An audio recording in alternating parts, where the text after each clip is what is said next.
Ladies and gentlemen, welcome to another game night we are organizing together with Community Gaming.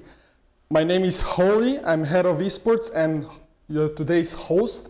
With me on my right side is Tome G. Tome G, how are you? I'm okay, I'm excited.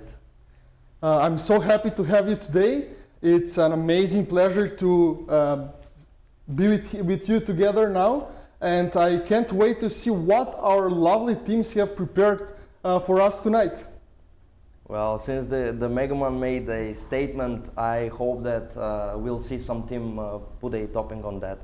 Oh, definitely. But also we have to take in consideration that this is a game night. This is the laid-back, chill atmosphere. You're here to have fun. You're here to enjoy yourself. You're here to, spend some time with your friends, or maybe meet new people that love gaming and they're huge enthusiasts for Battle for Giostone as we are. So, but that doesn't mean that the games won't be good. So don't be disappointed about that. Yeah, we won't. We expect casual coming from the players, but definitely. Yeah, we can expect something we've never seen, maybe. Will you approach also casually the casting maybe, or that depends on the game. Yes, for those I can't hold my excitement back. Definitely, I can see that you're smiling, you're excited. Of course. I must appreciate Tome G before every one of you here that his excitement can be easily seen, and also when he's casting, sadly we cannot show you that, but he's jumping around, he's moving his hands, he's yelling, he's like presenting the real situation, what he's seeing. So basically, I'm not holding back, I will be very straightforward. He's leading Battle for Giostone. So take that as a compliment. I'm taking it as a compliment. So guys, before we continue with our lovely discussion here in the studio, I would like to take a moment and thank Community Gaming for making this possible. So I would like to use this opportunity to say a few words about their platform. Actually, Community Gaming is an all-around platform that is hosting and organizing different varieties of games, like for example, Valorant, Hearthstone, Battle for Giostone, as we can see, Axie Infinity. And also the prize pools differ from maybe like a community nights or something like easygoing casual tournaments. There are a variety of prize pools. Oh, definitely, because if you're laid back and casual player, you can still go there and have fun, but also fun and competitive at the same time. Very well said. Also, if you're very professional, if you try to make a living out of gaming, and maybe if you try to make your way through the gaming industry and climb up the ladders, they have insane tournaments that have like very, very big prize pools. So please, guys, check them out. And I like to ask the production to see how that looks like on a video.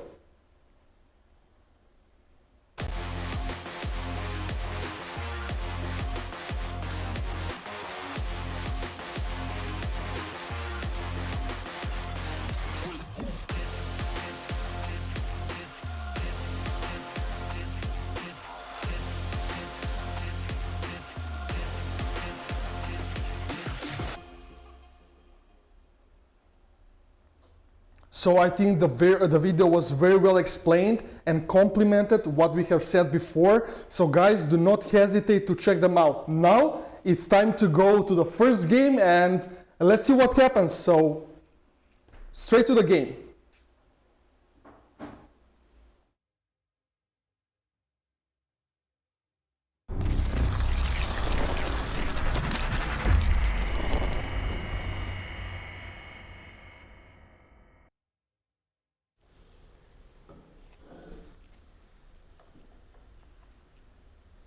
So we're waiting for the players to go into the lobby.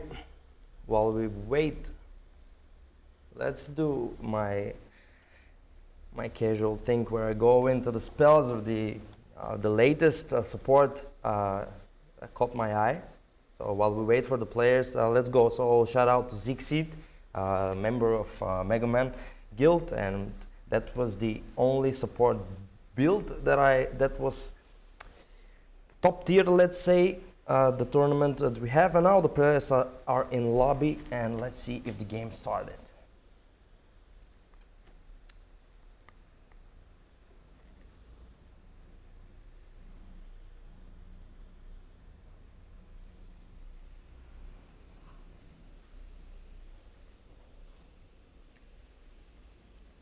Okay, game one, and we're here. This casual game night.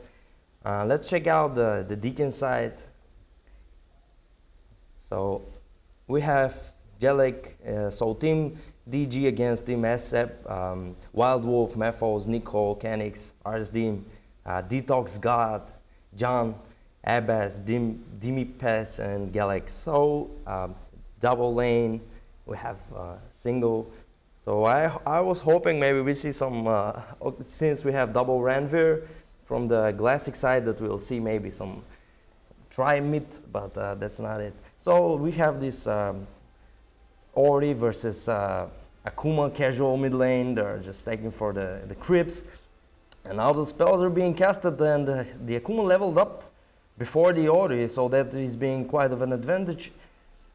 Here we have on the bot lane, Ranvir Akuma versus Ori, and so since the tournament I've seen a lot more Ori picks, and I think this is some game changer because, oh, and this is that support build, so Stunning Light, Chain Heal, and Retribution, Rejuvenation. So this is a full-on healing build, and they managed to get him with Stunning Light and Collision Course, but that's not enough damage. But since this is the Deacon safe lane, we have the Shrine here. They can feel more confident and attack more. Oh, we missed the first blood by RSDim, and that happened on the mid. And he's also 21 HP, so I don't know what happened, but it was a close fight. Well, everyone is moving around casually. This guy doesn't want to TP home because he has the Shrine. So this is the advantage of an mid lane game where you can go all out with your spells and then just heal. The HP is quite good, since now when you level up you get more gold, more HP, and now the rotation on the bot lane by RSDim, and they saw him. But now this is something that you don't want to do because you're leaving your tower, but now he tipped it back on the mid from the river, and they exchange Stunning Lights, and the Akuma manages to escape. This is a good thing when you're an Akuma player and you rush boots. Now you're hard to catch, you can evade Eternal Blast more easily. We missed another kill, and now this Ori is 1 versus 2 on the top lane. So they're both level 4. Let's see who has the more gold advantage. So RSDim he has most gold, and Dim Pass he's close. Yeah, he's close. One wave maybe, but I think with these boots, the Akuma can get the kill on Ori if Ori goes out of position. So I think the Akuma needs to be more aggressive. As I said, the Collision Course followed up by Stunning Light as Ori went out of position, and that's when the kill happened. And meanwhile on the bot lane, another kill, and that's the awesome experience in the game night. So when you're playing mid or any lane, there are positions when you're out of position, so that leaves you an easy target to get killed. And also Ori just used the Shrine, but now Nico is being aggressive on this Ranvir, but he don't want the kill. He just wants to chase Ranvir out of the lane because this is his dead lane now. He needs to walk back into the base and then TP, and while he's doing that, Nico will get a level or 2 maybe if this Ranvir leaves him alone on the lane, or the other way around. And now we see 1 versus 2, Muffles, Chain Heal, Eternal Blast, Spellbane, and Rejuvenation, so another support type of healing build. And Akuma chased RSDim behind his tier 1 and 2, and he tanked a little bit of damage and manages to get the kill. And now he's level 6, which means that he will go around and killing people. I think with this Judgment, Collision Course, and Stunning Light is a great combination for you to get solo kill. He needs to start moving around the map. I think that will be his plan for now. But But this is just casually bot lane. Now Ranveer is being aggressive. He's just pushing Nico behind the tower, showing some guts. And what we have here, this is the more casual lane. I thought the bot lane will be casual, and now the stun with collision course, and he's just moving back, but Akuma is joining up the fight, and will we see this judgment? And Akuma is saving his, she used the judgment to get the kill on Wild Wolves, and now they're attacking Maphos, and I thought that Maphos will trade the kill, but it's 2-4-0. And now the team of DG is pushing the top tower, and I think they can get the job done by taking the tower. So that was an awesome. I think that once you get level 6 and boots and judgment and this combination of skill, that you can just run around the map and get solo kills. Now Detox God just spamming right clicks on Wild Wolf, because Wild Wolf is level 4 and only got the potions, but now he brought the hit. I think he missed the Sonic Resonance. I think that he missed the Sonic Resonance, and maybe the kill, he would have gotten the kill easily.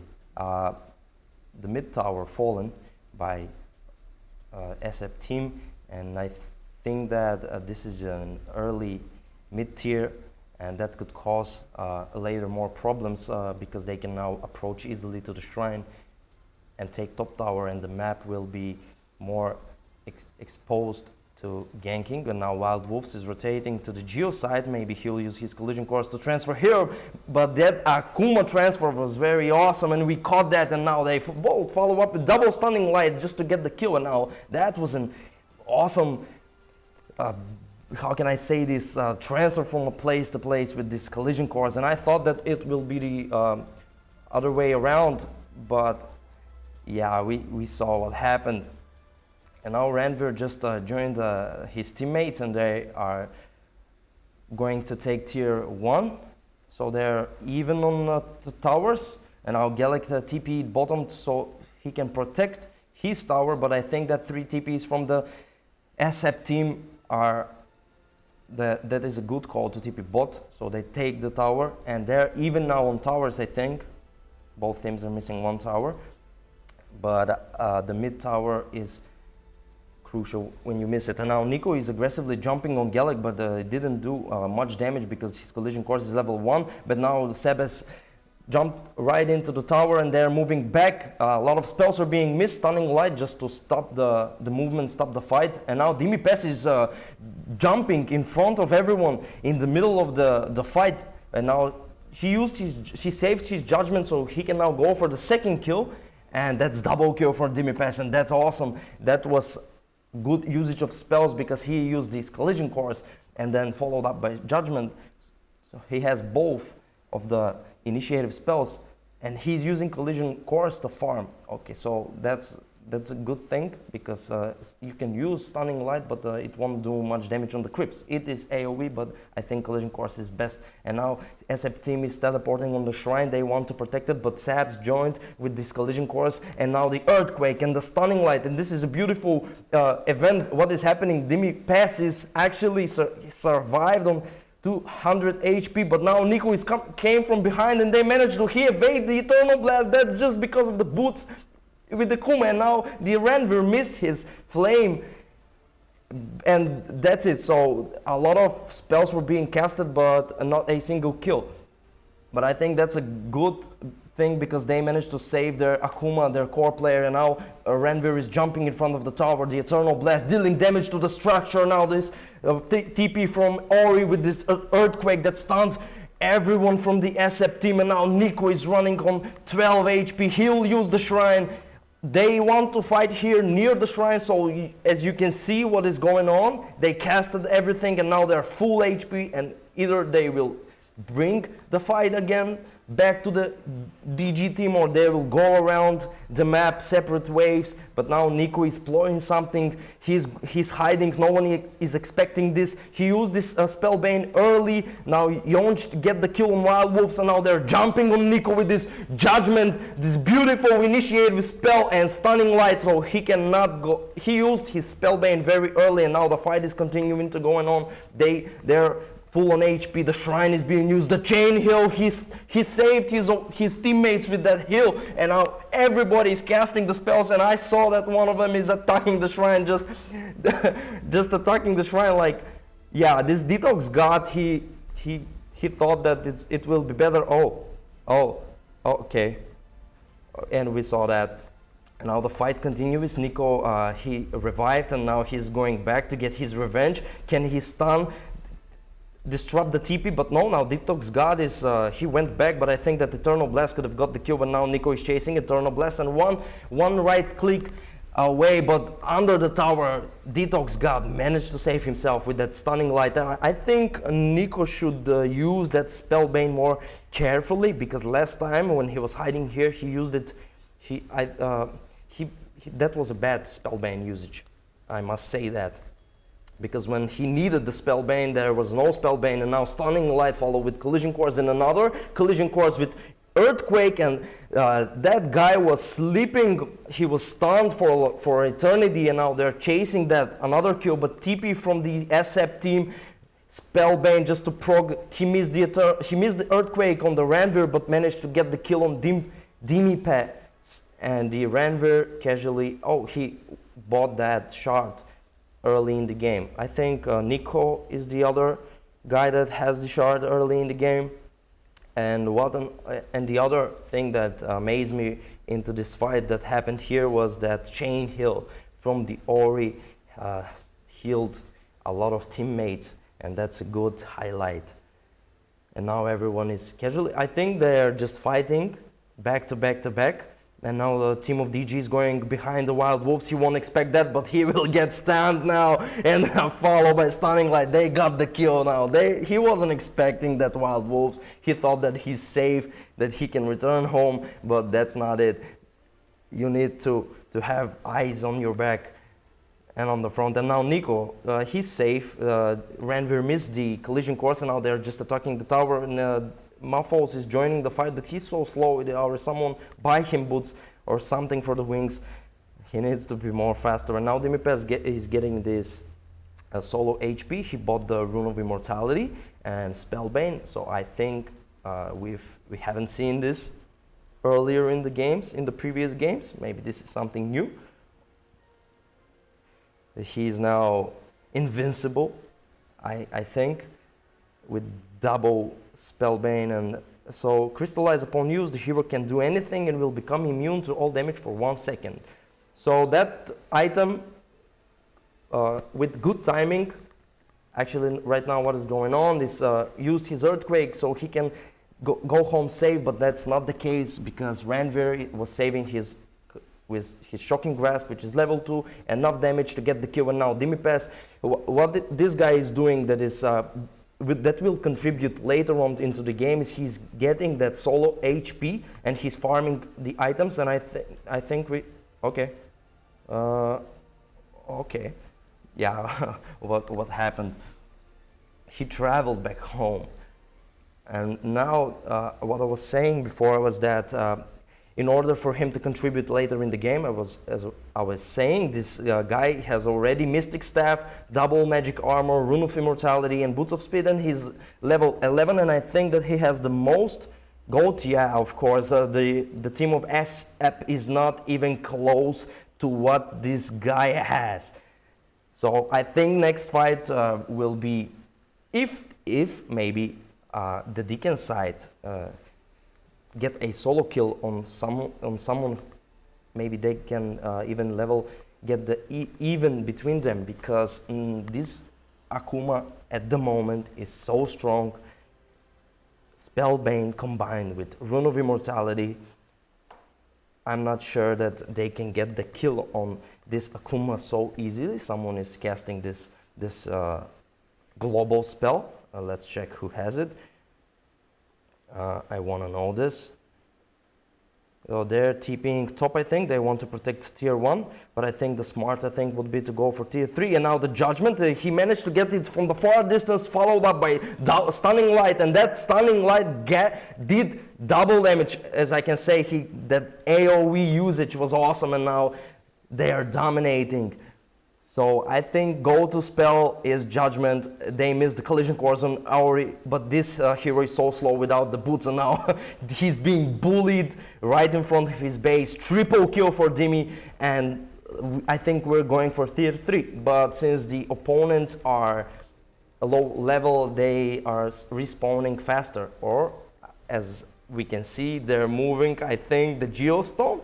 I think they want to kill the dragon. No, the strongest guy made the TP somewhere, and he went. What happened with that TP? Now everyone is TPing somewhere. Something is going on. Oh, they're protecting the shrine, so it was happening here. And now they're going back to the Geo. The Ranveer is just tanking with double mystic stuff. This Ranveer is high on HP, I think, with Glass Canyon, but he hasn't leveled it up by now, so that means he doesn't need the shard. And as I said earlier, when you are approaching as whole team to the Geo, that can that can backfire you at some time, because you can get all stunned. But I think the tier 1 is not worthy to protect at this moment, because they now have the Geostone, the immediate teleportation. This guy disrupted his TP, but now they're going to the shrine, and Dimipass is dominating, and they get the mega kill streak. And now this Ori again, level 5, she cannot escape because she's being stunned by this stunning light, and now because of the stone carrier, Ranveer is so slow, but because of the stunning light, he gets the kill. So the Ori is slow, but now when you get the stone, you're being even more slow. So that means the guy who's carrying the stone must be well protected by his teammates, because he's more tankier and everything, but he's being slow. Now look at this HP. He has advantage, and the gold advantage is still being on. This guy has a lot of money. I think he can buy himself a yacht. Yeah.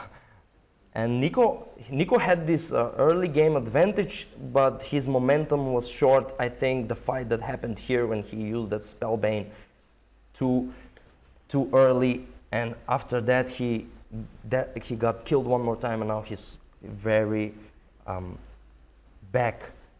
He needs solo HP, but every tier, the shrines, except the tier 3, and now Dimipass used his Judgment and Stunning Light just to get the solo kill, and now this Stunning Light was not necessary, but the Wild Wolves manages to escape, and the Earthquake was being used. Okay, so Wild Wolf used his Earthquake so he can escape, and now 60 seconds cooldown. They're coming close to tier 3. Ori is still level 5, and I think this will, and the kill advantages, the kill gap is very big, and front line by this Ranveer will be a good thing to do, because they have also a chain heal, I think. Yeah, they have also chain heal, but the Ori doesn't have any HP, and she got the blink, and this global spell is just awesome, and they missed it. And now I think the tier 3 will be, they will come to an end, because they are plotting, they're doing something, they're positioning before the fight, as we can see. I'm eager to know who will go first. Will it be the guy who's carrying the stone, or will it be Akuma, because this guy has Rune of Immortality and Spellbane also, and now he's jumping with this collision course, manages to stun the Ori under the tower. That was unstoppable, and the Earthquake to stun every opponent of this team, and now they're on killing spree. And I said I will be casual, but this is an exciting thing to cast, because the Stunning Light just won't go away, and now double kill for A-Bass, and he's unstoppable, and this guy is so tanky, and he got the Rune of Immortality. And now the tier 3, the tier 3 time has come, and we see this is a lot of a gold advantage. They're not even close, and now they're attacking the throne. And will it be I think this is it for this game, but this global spell is doing a lot of damage, but the side already has this chain heal, which is awesome, and now they managed to get him with Ice Cage, but the Sakumi is just so fast, and the theme of DG is just attacking the throne. They don't have time to waste, they're just attacking the throne, and well played in game 1. That's it for game 1. MVP.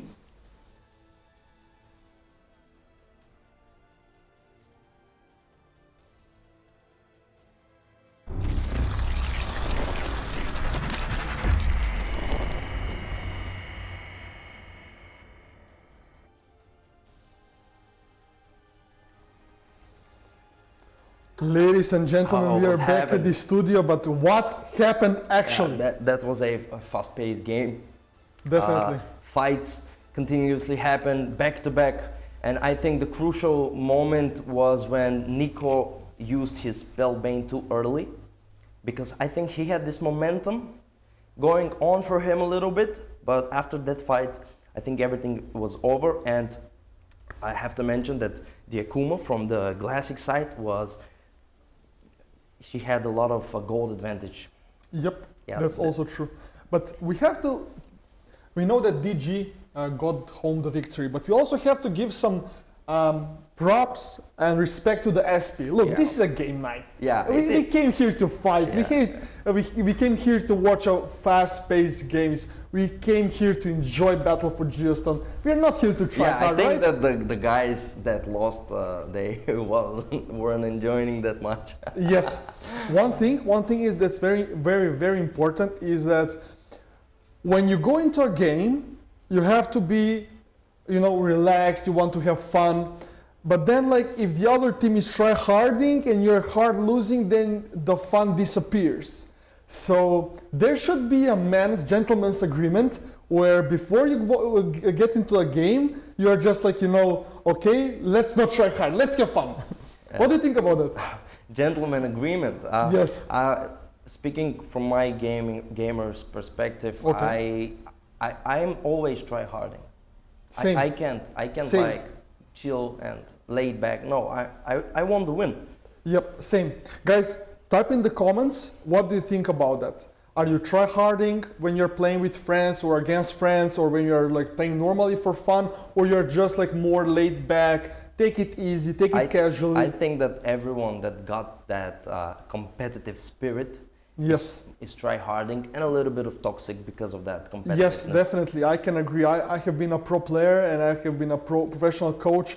And even now, when I have nothing to do with esports, besides, of course, organizing events like this, I cannot like have fun without try-harding. Like, let's say me and you gather to play another game, and we are just playing it for quote-unquote fun, but still we are somehow deep inside trying to win. If we play against each other, I think that I will win 10 out of 10 times.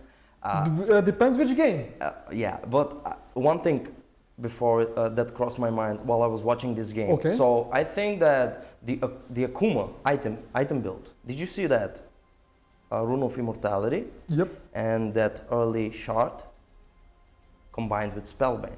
So I think that this is the first time that I'm seeing this, because you can, if you're 1 second, you're 1 second invincible, am I right? Yes.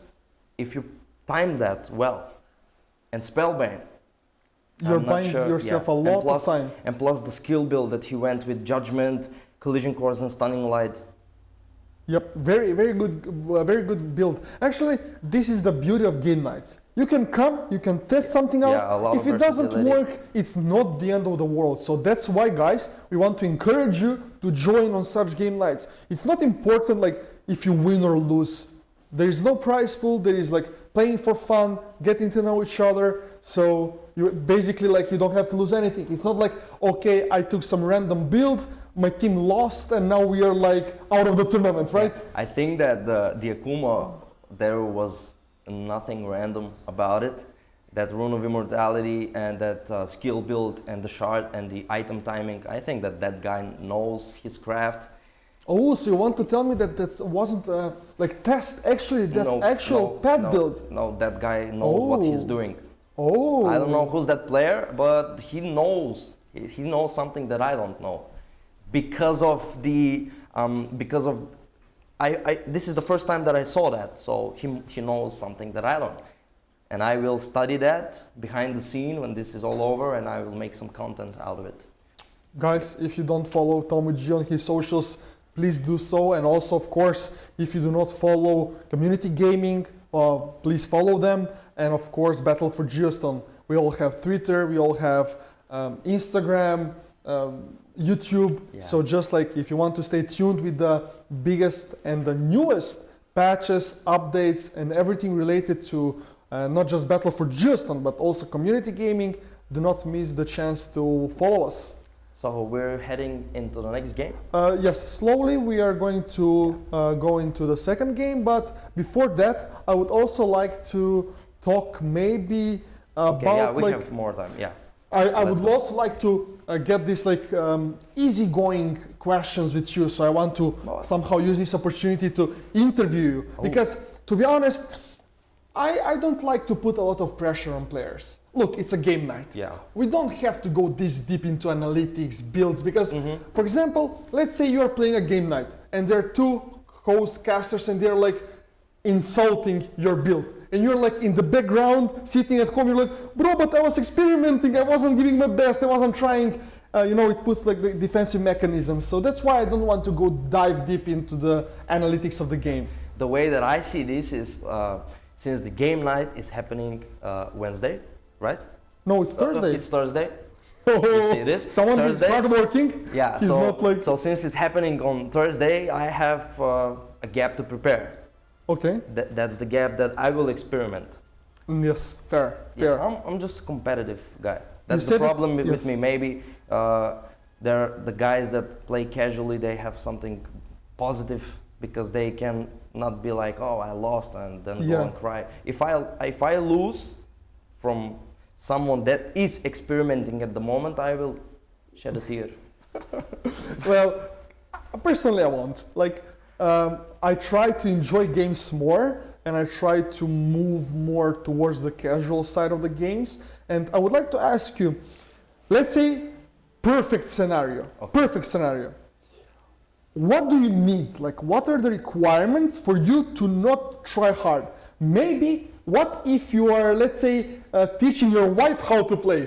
Oh, okay. So one time I let my wife choose. Story time? Okay. Yeah, so Story time? I was playing against Mile, and I let her pick my spells, and she went by the fashion, by the design, because Of course. which spell looks better on the. And okay.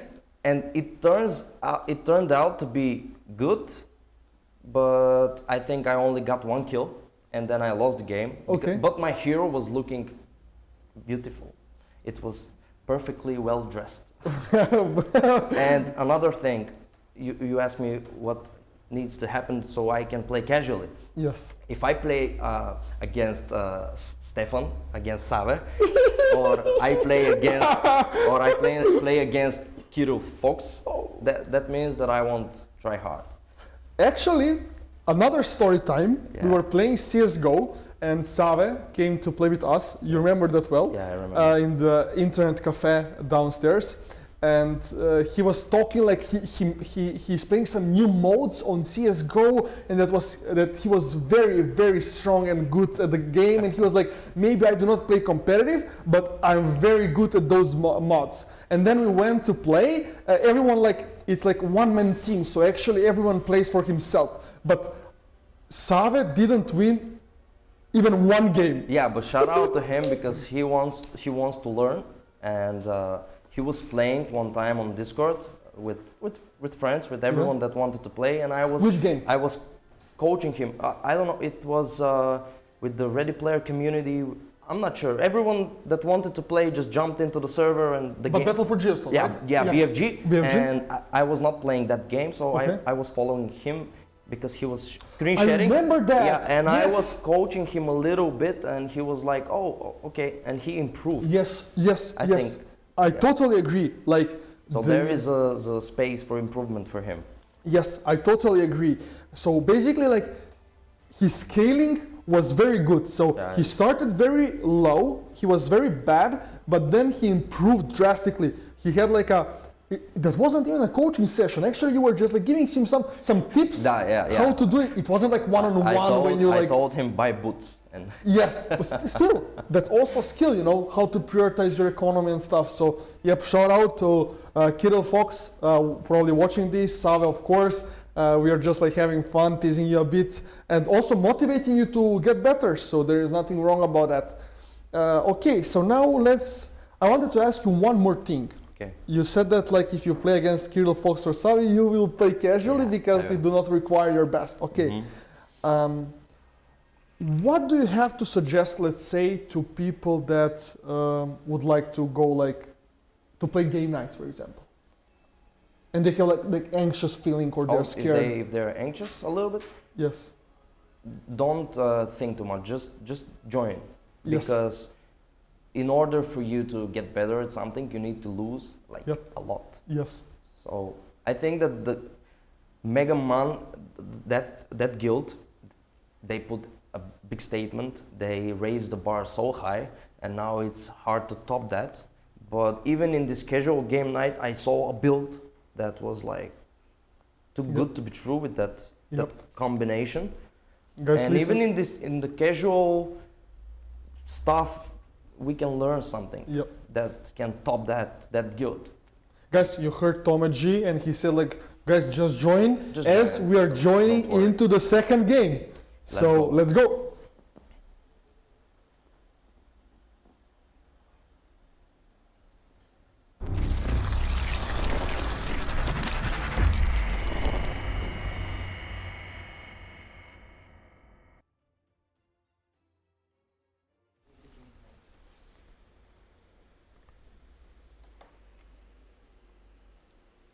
Single elimination game night. Who will take this win? And continue. We have GH on the classic side against number one. I think that they're number one. Double Gurluk, double Akuma, Ranvir, double Ori, and Akuma. As I said earlier, there was like patches ago, nobody was speaking Ori, but now I think a lot of things change. And the approach of the lanes are still not decided yet, but as we can see, Ranvir and Ori, they're both going on the bottom lane, and this is the support build that I was talking about, I think, on the tournament, before the tournament, Stunning Light, Chain Heal, Magic Funnel, so you can double that, and Rejuvenation, which from my point of view, I'm not sure if I can get to use this spell because I'll die sooner. And on the mid lane we have Akuma versus Akuma, and the skill build is similar, but this guy has the judgment, and it's just the lane just begun and they're casting spells. They try to get the level 2 before but they will get on the same time. But the thing that I'm impressed with is later in the game, in the mid game, when you need to clear the wave faster, you're using collision course, and now both are low on HP. This guy is using this healing potion, and I'm not sure who will get the first blood, but the wizard is low on HP, and he returned, he missed the collision course, and now I think that he will be trapped with the stunning light, but he's rushing to use the shrine. And meanwhile, we have Gurluk and Ranvir just casually hitting creeps. This guy took a lot of damage, as we can see, so he's heading to the shrine. Wizard healed himself. Akuma, Zoki healed also, but I think he didn't use the shrine because he started with these potions that are good for me. I think the bandages are good investment, but it slowly progresses.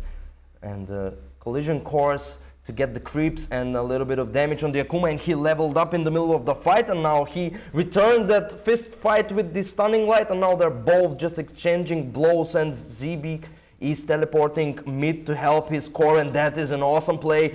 And Eternal Blast is level 1. I'm not sure if he didn't want to hurt the creep so the Akuma can get that level, and that is also a smart thing to do when you're going to help the lane. Don't get greedy and kill your core, the creeps. And now he jumped with the collision course and the stunning light in the perfect range, and he got the first blood for Zoki. Well played. That was the perfect range of stunning light. I think he caught him on the edge.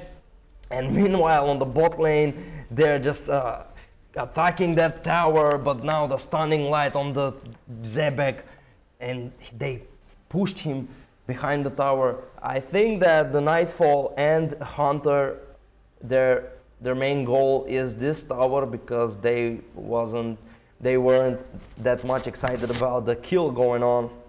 And now again, on the mid lane, now Wizard is getting his revenge on Zoki, and one hit away from the death. Zoki is low on mana, he cannot save himself with stunning light, and he got the kill, Wizard, but now he died so I'm not sure. So you need to stay here, I think, in order for you to be able to escape that. But once you go here, you get in the range of the tier 2, so it was trade. I'm not sure if that was a good trade, but okay, kill for kill. Yeah, maybe that was good. In my opinion, I'm not sure if you want to dive that much, but it's okay. Now, who's most aggressive? I think that it's the most aggressiveness comes from the both Takumas, and he managed to get the Spellbane, and now he used it, so the wizard didn't do single damage to Akuma, and yeah, that's if you rush Spellbane, that's what you get. A good play from Zoki. I like that. I would tip him, and now they both exchange collision cores, but Zoki missed his collision cores, and now he gets killed because that double stunning light can kill anyone on the map. Level 1 and level 2, that's a lot of damage, and he progressed to level 5. He leveled up, and now Wizard, I think he has more gold advantage, over anyone in the map. Because Akuma was greedy, she missed her collision cores, and now Hunter is coming from the high ground. He manages to stun the Akuma, but the thing is that he will die because that was a greedy play. He wanted to save the support, and he got himself into a bad position, and now Zoki is going for another kill. He used his Spellbane, and now he's invincible. Level 5, but I say invincible, but at the moment, yep, he is invincible. And as the game progresses and the game nights and the events and tournaments, I think we'll see more of this early shard and combined with Spellbane, because now you can just run, you level up your hero 6 and you run around the map and getting kills. Now using collision cores to get the creeps, timing on Spellbane, and now Wizard didn't do damage with that collision cores, and now he's being joined by his Ranveer, and Ranveer again missed that collision cores. Level to collision cores, you can not expect a lot of that collision cores. I think this guy needs to go around the map and level up a little bit if he wants to be valuable and contribute to helping. And someone canceled their TP. The dragon is being spawned on this part of the map, but nobody can kill that. And Hunter get the kill on Zoki. He leveled his. Someone used. Oh, so Zoki used Earthquake to escape, but that wasn't enough. And now double Judgment. I think this is a good duo, Wizard and Hunter. They're attacking the tier 1, and Nightfall is coming, but Terror is going behind him. That exchange of stunning light, he will use the shrine, but then that did, and Zebek missed his collision cores, and Eternal Blast, and the Wizard and Nightfall are attacking the shrine. They won this shrine so early, and now Hunter get the kill on Zebek. And that happened here on the mid. He used his Judgment, and now Terror is going home, but he cannot escape, and he escaped. And that Rune of Immortality, and this is something new. These builds and approaches to the game are new. 14 seconds on the Earthquake. Stunning Light is out of. Now Spellbane and Stunning Light, I think he will get that on timings just to get the kill on Nightfall, and Hunter just ran away. And what happened now? Zoki is getting his advantage a lot with these solo kills, and he's close to Wizard. So they're kind of even now. Zoki is going for the kill on Fury for You. He missed the Dragon Breath, and now he's chasing him under the first tower. And now Zoki with his boots, he will TP back to the base. But that is bad because you just gave up your tower on mid and top. And now I think that the map has been more open and vulnerable, so they can get closer to the shrine. So they wanted to take the shrine earlier, but they disengaged. And that is a good call sometimes. And now here is the action going on. The Wizard just snatched the life out of Terror. And Zoki will use that shrine, but I think it's early for you to use the shrine. Or maybe he's waiting for his opponents, and they're attacking the shrine. And I see potential team stun here with Earthquake, but there is nothing to lead. I think Zoki needs to do something with his Earthquake, and I think now is the time to save the shrine. And he went inside and waiting for that Earthquake. Spellbane and usage of the Earthquake is beautiful, but he cannot manage to save the shrine. And now double kill for Terror. Zoki is standing alone here. Yes, that was awesome, and triple kill for Terror. And now this Ori is waving her wings, but she's so slow. I think the rush, even the boots cannot help that, and Jack has his collision course, but he's out of mana. And on the mid, here is the fight behind the tower, and Hunter gets killed under his own tower, and the team of N1, they're all together on the mid, and they're approaching. They leveled up. Now Ori joined by Wizard. I'm not sure if Wizard can do a lot with his judgment, and he used the Rune of Immortality, but now the fight is all around, and now double kill for Zebek. Your Luke is going home. Now they are chasing, now they're push the opponents on their back foot, but I think that this is just disengage and engage, and now their shrine, if the shrine was here, that's why you want to protect your shrine, because now they could have healed and went back on mid and do their thing. But now the team of GH is full with mana, out of cooldown, but the worst thing that can happen here is this already needs to level up to 6, because this spell is the spell that you want to use in fight, like Zoki did in the last fight when he stunned everyone. He was waiting for that earthquake. What a beautiful moment. And he didn't rush like Nico the previous game with that spellbane. He was waiting for someone to cast a spell on him, and now Yantar used the collision course to clear the wave, and Hunter used the collision course to stun him, but the thing is that he used his spellbane and the collision course didn't do much damage, and now they're going around the map. I think that the Wizard needs to do this because he wants to get an advantage of gold, and he has the advantage of gold, but it's not enough. I think, in my opinion, it's not enough, and now they're plotting something against him. I'm not sure if he was in the shop. I think he was waiting and the judgment on him, but the spellbane proc that judgment, and now he used that collision course to escape, but I think they will chase him. Oh no, he's so fast, that Akuma is so fast, but they did what they could do best, and that spellbane and Rune of Immortality combination is so good. I'm impressed by that. And what is going on here now? Fury is one-on-one with this wild animal. I'm just kidding. Well, I don't know why that was here.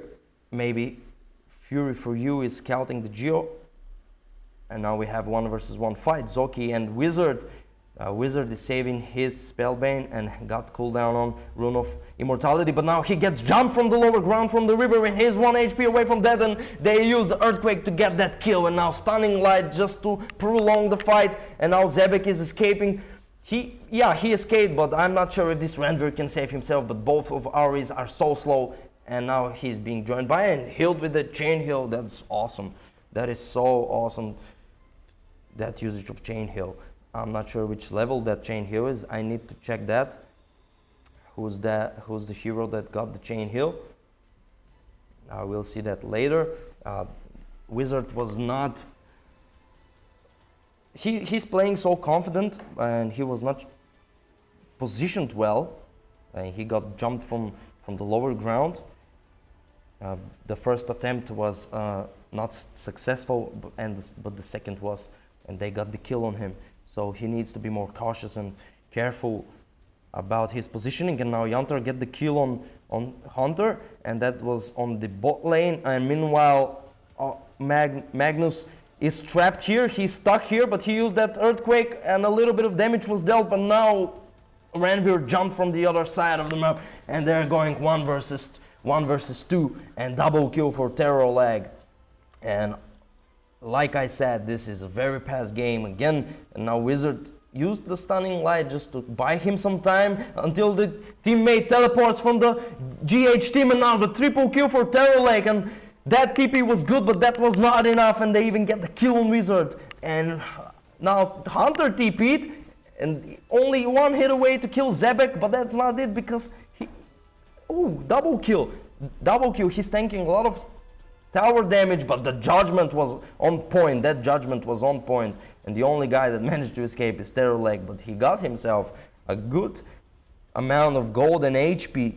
As we can see now, he's leading. He's close to Wizard. Yep, he's close to Wizard, and now the things are getting even a little bit. Wizard needs to be positioning himself a little bit better on the map, because he can save himself with Spellbane and Rune of Immortality, but Sometimes when you get jumped by 5 people, by 5 heroes, all can chain stun you. Not even, I don't know what can save you. Rune of Immortality is not enough, Spellbane is not enough now, the fight is going on top and we missed that, but here we are on the moment of the event and Terror Leg is wicked sick. And this guy was close to Wizard. And yeah, Wizard is ahead again. He's using that space for him to go around alone on the map and they will trade tier 2 for tier 1. And I think that he wants now to force TP from the enemy team on the bot lane, maybe get a solo kill, but his collision course is cooldown, but they're ganking to attack the shrine, and now Magnus gets the multiple stun with that earthquake, and Yantar is on killing spree again. He killed Magnus, but Magnus manages to pause the fight for a little bit until his teammates arrive on the party, and now they're TPing on the shrine and they're chasing the Judgment. The Judgment was again on point, and now stunning Light to get the kill on Zebek. And that's awesome. And the only guy that manages to escape is Yantar. And Magnus, the way that he brought that fight for his teammates on the table was he sacrificed himself, but that earthquake was on point. He bought the perfect time for his teammates to teleport on the shrine, protect it, and get the battle. But while that is happening, now Yantar is spotting something. I think he spotted Hunter, and he doesn't want the fight 1 versus 1, but he can use that element of surprise and get the kill on Hunter. But the thing is, I want to see what Wizard is doing. This guy is, like his nickname, some kind of wizard. Spellbane, Rune of Immortality, Magic Armor. Now he's not aware that he got jumped from again the element of surprise was being used by Zoki. He was waiting here, and the Wizard felt comfortable that he can go alone, but while that is going on, I think he threw that because now his team is being... Okay, he caught the attention of the enemies, but this is the 3rd time that he is being caught out of position and his guard was down. I think that he needs to make some adjustments once he respawns. He needs to make some adjustments and capitalize on the mistake that he did. And don't move alone on the map because they're not wishing you good. They have bad intentions. The casual game night, the casual just disappears somewhere in the oblivion. I'm not sure if this is casual anymore. This is bad blood. Yep, this is bad blood. And now Wizard is joining the fight. I think he said, okay, that's enough. I'm not going for space. I will stun multiple opponents. That's triple stun with collision cores. And you see that hammer falling down from the sky. That's the stunning light. That gets the kill. Dominating and double kill from Yantar. And that hammer is what we want. Falling from the sky. And oh, what an awesome thing.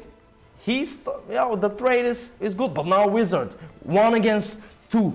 He's going for the kill on Yantar. He gets the double kill now. He's being stunned by stunning light, and now Zoki Dundi managed to get that damage with that collision course, but now Rune of Immortality. I think he's waiting for the timing. Wizard is waiting for something. Spellbane with combination Rune of Immortality.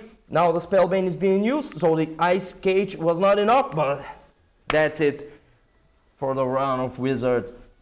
The good thing is that he lost time, like that's the good thing, but the bad thing is this is the 4th time that they caught him out of guard. The fight 1 against 2 was good, but that's not enough. And he's still leading with the gold. Yep, he is 7k gold and they're not even close, and now Hunter is even more. We missed that. Now Hunter is dominating.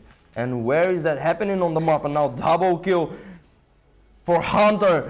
He's now Nightfall against Zebek. And now they're joining Magnus is joining the fight. He manages to prevent Zebek from escaping with that usage of stunning light. That is an awesome spell. On the top lane, Yantar is going to push the lane, but he's not aware that Magnus just TP and he used his collision course. And he panicked a little bit, used that Spellbane.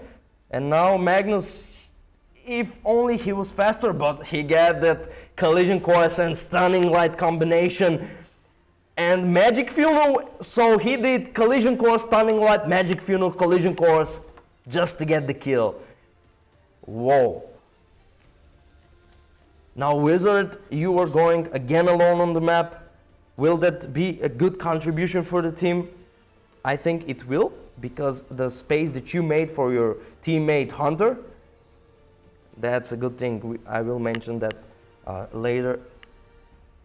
Now Wizard, he's solo taking the tier 2. Okay, solo tower. Will he put Terror out of position?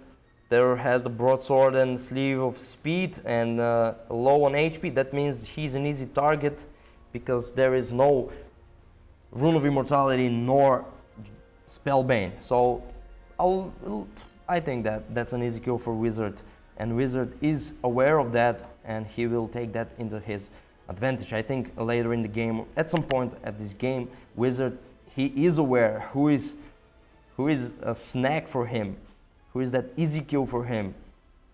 And the way that he's positioning on the map, for me, it's hard to follow sometimes. And I think that 1 versus 1, okay, they are setting a trap again for Wizard. I hope that he's aware of this.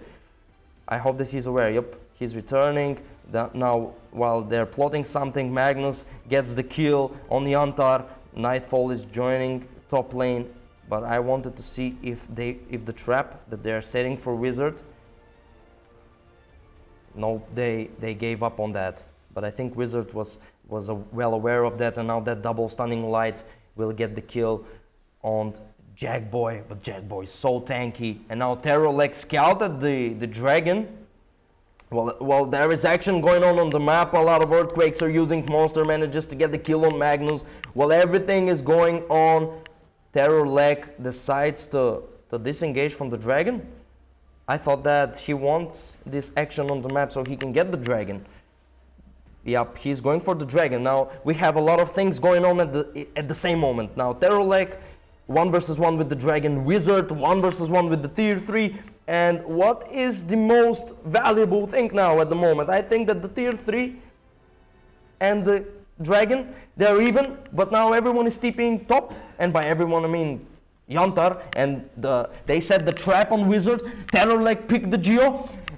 Everyone ganked Wizard from everywhere, from every angle. He's being killed again, but he manages to do a little bit of damage on the tower, but that's not enough because they have the stone now, and the greatest, let's say, item build and everything, hero is killed, and now they're going for the kill on Zebek, and Zebek is just standing. He used his chain heal to heal himself, missed the collision course. Eternal Blast is doing some damage. Zokidun killed the Nightfall with his stunning light, and now they are chasing for Fury for You, but Hunter will prevent that kill on Fury for You. He used collision course combined with blink just to in and out. He did this in and out thing, and while everything was happening, so Terror went to the dragon, Wizard went to the bottom lane.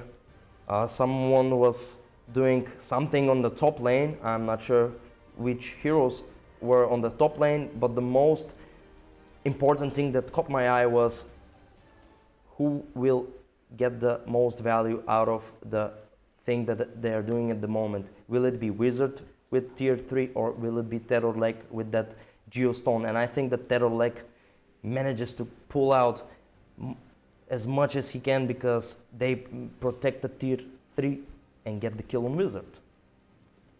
I'm trying to feel the analyst thing. I'm sure that Vagorax will do that better.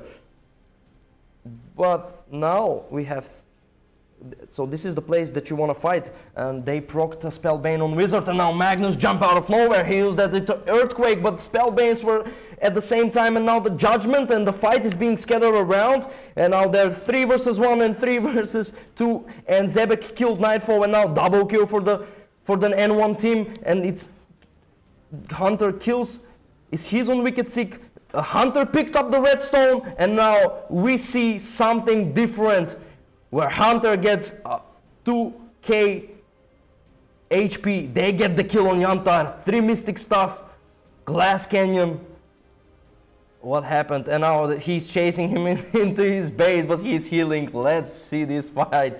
And it's just chasing of trading of blows, and he used his collision course, but he manages to heal, and now he gets killed. Production, cut this thing.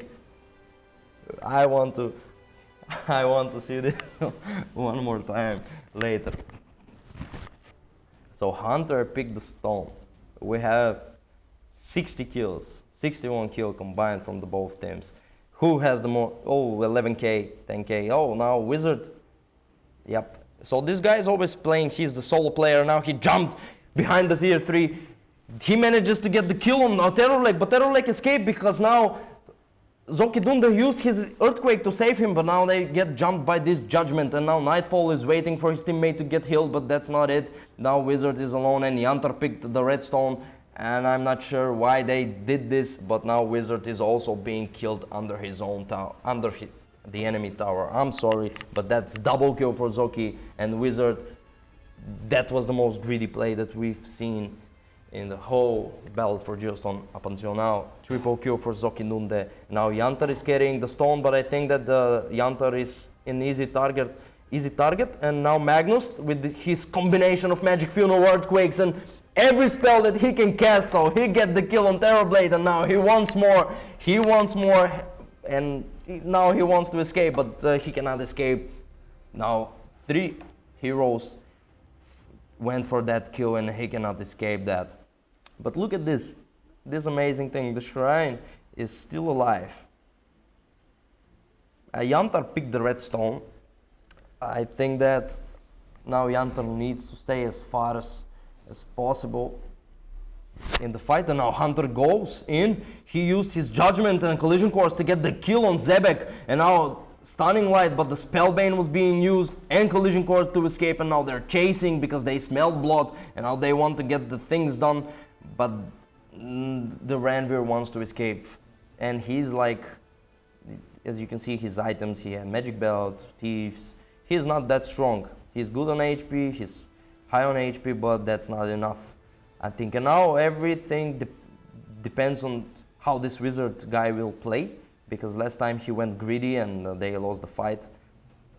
I think that while it's 5 versus 4, 10 seconds for the Gurluk to respawn, and now he jumped again in the middle behind the tier 3. He manages to proc everything from the opponents, and now everyone is jumping in, saving that Earthquake, Stunning Light, that great hammer that falls from the sky. And now Wizard gets the kill on Zokidunda. As you can see now, another Spellbane is being casted, but that's not enough. Now Yantar is the guy who's carrying the stone, and now Hunter gets the kill.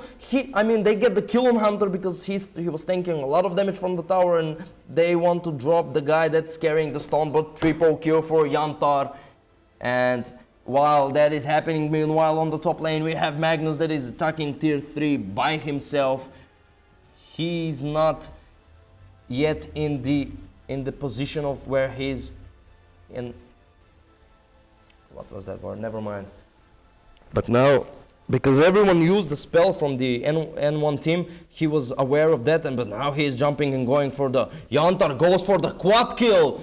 Give him that rampage, please, someone. That was impressive. I thought that this guy is not the worthy of carrying the stone, but he proved me wrong. Yep. I thought because he was low on HP and that Gurluk is kind of slow, but after this fight I think that everything changes. They're catching up on this gold advantage a little bit, but they are always in their back foot behind the tier 3, and slowly, but this tower is near death, and the Wizard again, he jumped in that base of the enemies, but now they're aware where's the stone. But I think that there is a trap being sent, and now Hunter manages to cure somewhere on the map, and now it's going 5 versus 4. The fight is, but it's still 4 versus 4 because the guy is in base, and now the Dragon Breath was being cast and the Stunning Light Earthquake. So, but the Earthquake didn't do much because everyone has that Spellbane, and now what is going on? Hunter picked the redstone in the middle of the fight, and now the aggression is being set.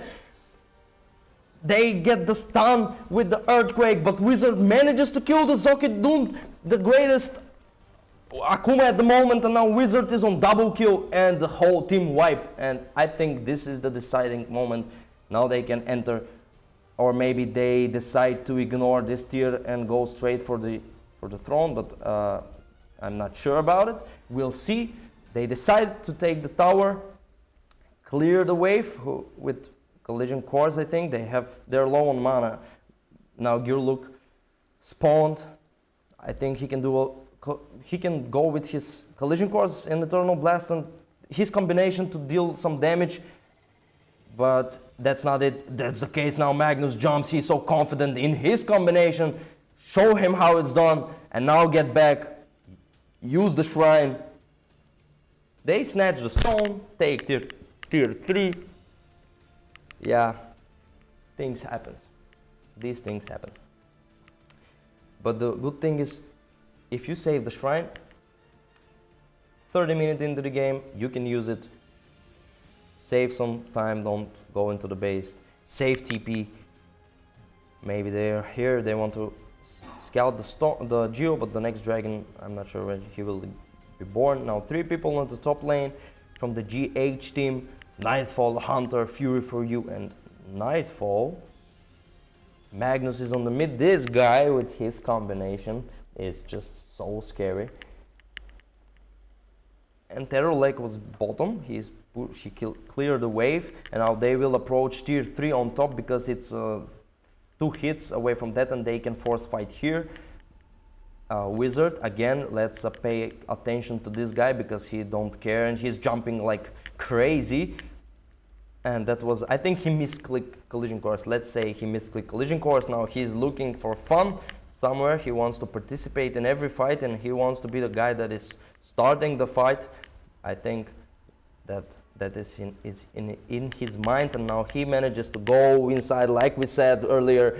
Collision course, stunning light, right click to get the kill. He's on killing spree. I'm sure that he's having fun. He is invincible, but he was invincible until Zokidun. He is the angriest guy at the moment and gets the double kill. Now Magnus joined the fight. Triple kill for Magnus, and he is going home. He used that chain heal, but now Hunter is fist fighting with Yantar, and I think this is it. Team wipe, and they're attacking the throne. And I think that this is it, but we will wait. We will wait.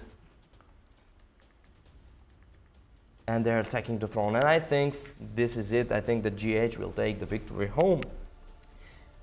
And yep, they are taking the victory home, and well played by Team GH, and that was awesome, guys. We will have a technical pause, a slight technical pause, and we'll get back to you in a minute.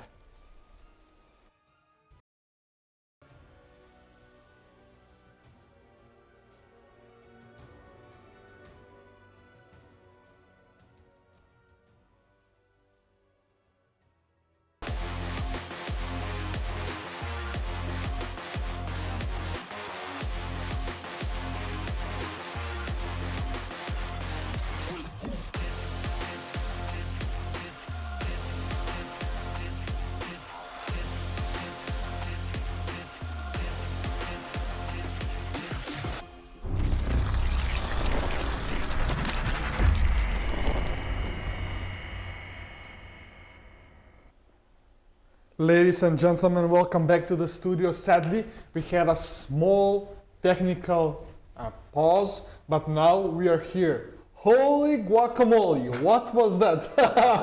What was that game actually? Can you walk me through just like briefly? So in the middle of the game, that word casual, it just went into the oblivion, and everyone wanted to take the heads off of each other.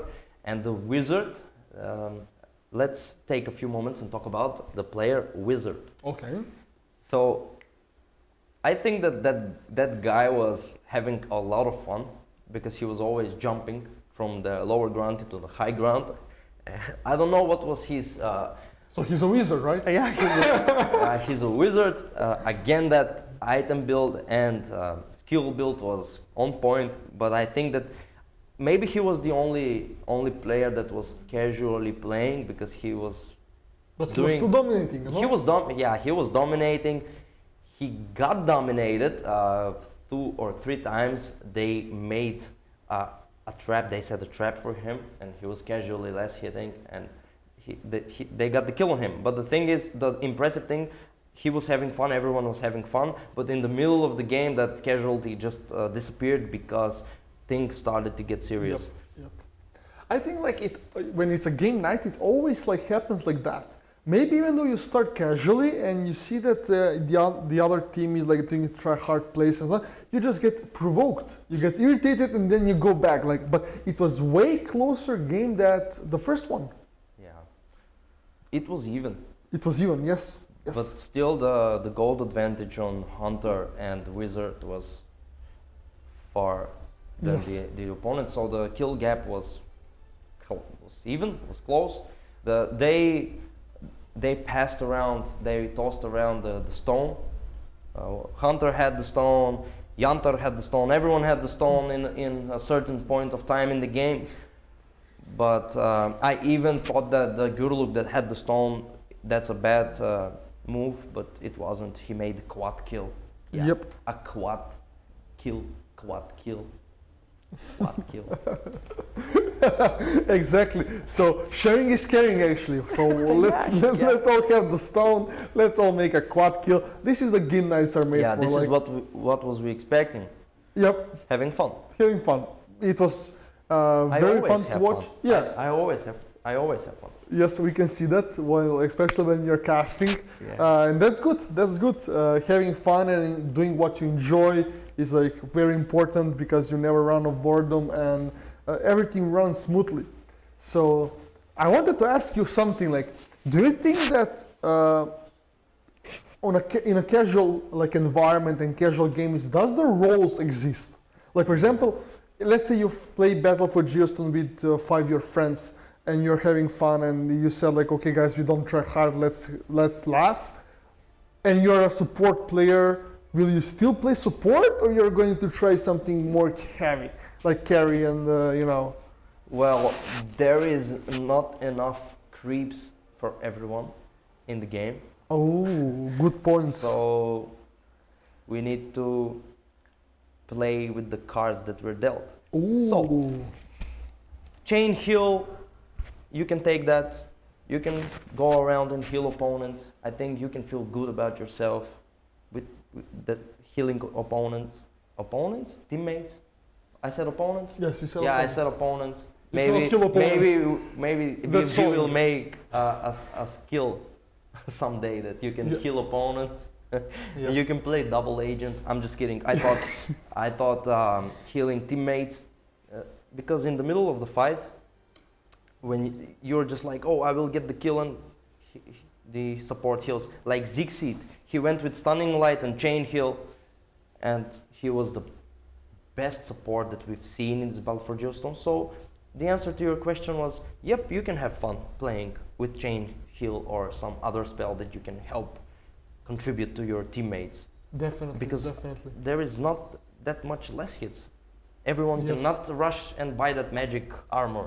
There's no enough like mobs in the jungle and stuff, so you have to share the experience, but not only experience, gold. And Gold not is the biggest everyone issue. is enjoying to be that guy that wants to click Spellbane, Rune of Immortality, I want to jump, should I jump? Or that sort of Yes. question. I want to casually sit with that lasso, take And someone and chain heal, magic funnel. So our production is using Loss on Us, and they are moving us towards the third game. So ladies and gentlemen, this will be the last game for tonight, and let's have a blast. And you cannot heal your opponents. Yes, you cannot heal your opponents. Quad kill.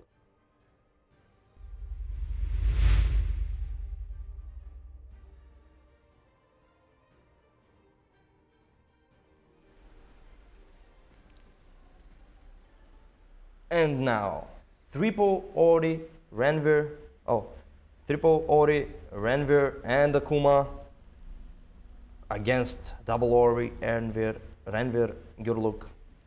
And double Ori on the top lane, they have a lot of potions, so they will, I guess, spam. I thought it's double Eternal Blast, but it's okay. Akuma joined by Ori on the top lane. which is their safe lane, and now we see a little bit of mixed in the spells, punishment, critical strike. I expect this guy to take the Geo head early in the game. And on the mid lane, oh, Ori on mid lane, okay. Ori leveled up before this Akuma. Abbas against Wizard. And here we have against Magnus. This guy impressed me last game with his solo kills. You cannot escape from that chain stun that he spammed, double stunning light, double collision course with the help of Magic Funnel. He was the most aggressive in a point of a time, and now in the top lane we're casually less hitting. The guys that are onto their dead lane are starting with, of course, a lot of healing potions, mana / HP, because they will need that. And on the safe lane also they bought something to sustain the lane a little bit more, so they cannot go, so they won't be forced to use the shrine that early. And now Ori versus Ori, they are trading right clicks, and now there is no stunning light on this guy, so he can easily get the kill. But now Abbas is being chased onto his shrine in just minute 2, and that means that Wizard will get early experience advantage. But now Abbas is returning back to the lane, and in order for Abbas to get the kill, I think that this is what he needs to do: jump with collision course, stunning light, and now just chase him under the tower, because this hero is so slow early in the game, and the 5 seconds cooldown on stunning light. But don't get too greedy, because you can get killed under the tower. But I think that level 4 he can get the kill on Wizard. And now Nightfall is using the shrine, so this lane is being a little bit aggressive by the guys that are on the dead lane. And Galek get the first blood, and that happened bot lane. We missed that, but it's okay. It's the beginning of the game. Last game lasted too long, it was so even, and now we'll see who takes the win home.